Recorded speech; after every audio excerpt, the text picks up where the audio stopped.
New tonight, the countdown to Trump's takeover of Chicago.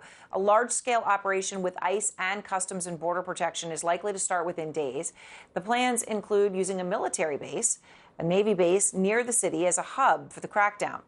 This operation is on top of Trump's threats to send the National Guard to Chicago to address crime.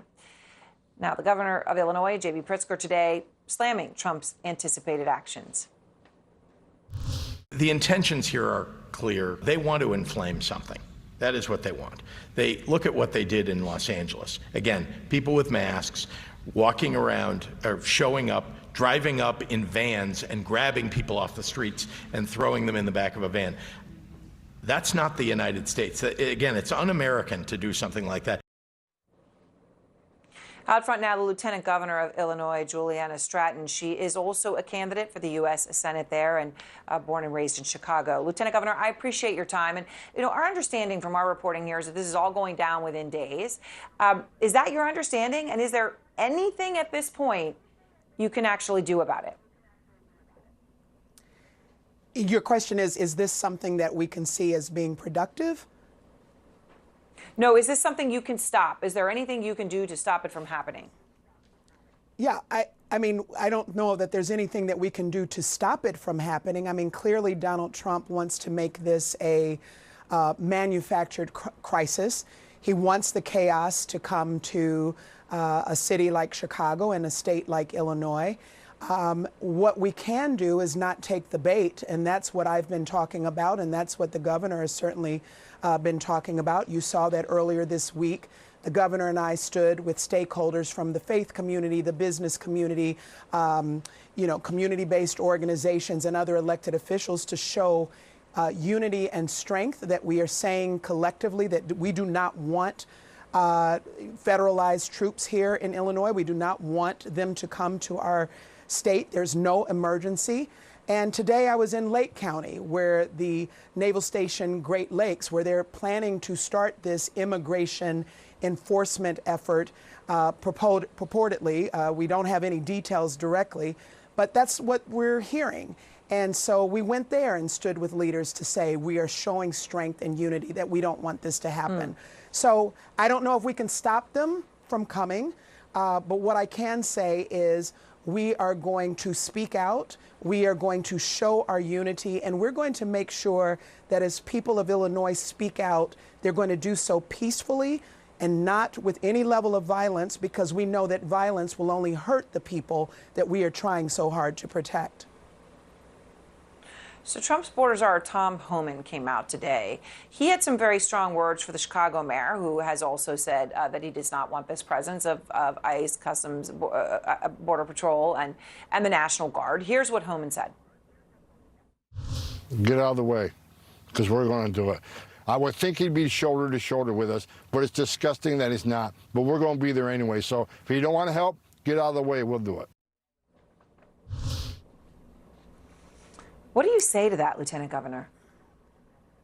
Well, I mean, he asked the question, do you want to help? And this is not about helping. If the federal government, if Homan or Trump wanted to help, then they would coordinate with the state. We did not ask for their presence. We did not get any information. We did not get any coordination. So what are they helping with? There's no emergency right now. Do you know that the last time that federal troops, or National Guard, quite frankly, were federalized against, for a state and sent to a state, was in 1965, when troops were sent by President Lyndon B. Johnson to protect protesters who were marching from Selma to Montgomery. Protesters like my father, Henry, who's now 92 years old, who marched for voting rights. That's how it was used, to protect rights. And now here we are seeing President Trump federalize the National Guard to crush rights. That is not helpful. So we didn't ask for it. We don't want it. The people of Illinois and the people of Chicago don't want this to happen. It's a manufactured crisis. And here's what they want to do. They want to say it's about immigration. They want to come out here and they want to start snatching people off the streets. And any decent human being who has a heart is going to see that, will be upset, and then people will want to, and we encourage people to peacefully protest. But once they get out there and start raising their voices, they want to start saying, oh, look, if things are getting out of control and now we need troops. That is not the case. Yeah. And again, I'm urging everyone to make sure we peacefully raise our voices and show our power through our peaceful protest. So, you talk about how they didn't consult you, they didn't ask, there's no emergency. And I understand all that. That may be why former police superintendent Gary McCarthy this week said he's got reservations about what happened, the National Guard specifically is what he was talking about. But then Lieutenant Governor, he went on to say, I would not look a gift horse in the mouth. I think the deployment of the National Guard in a city like Chicago could help with the smash and grab on Michigan Avenue and places like that. I just wonder in that context, is there any reason to take a deep breath and say, even though the whole way that they went about this is wrong and you don't like it, but to use it for good? I often have to take a deep breath, even with a question that would even bring up, could this be for good? We are seeing the rise, if not the rise of authoritarianism, we are seeing the classic playbook, a page out of the playbook of authoritarianism.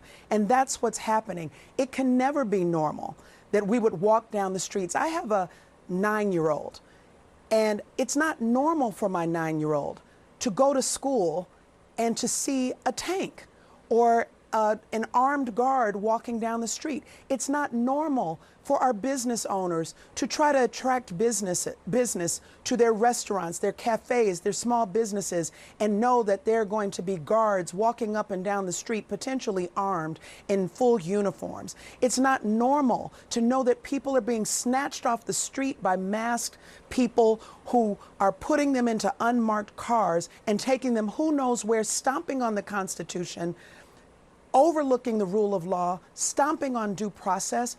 That is what's not normal. So if that's the kind of help that they are offering, we don't want it. If they want to help, release the $800 million of violence prevention funding that's owed to the state of Illinois.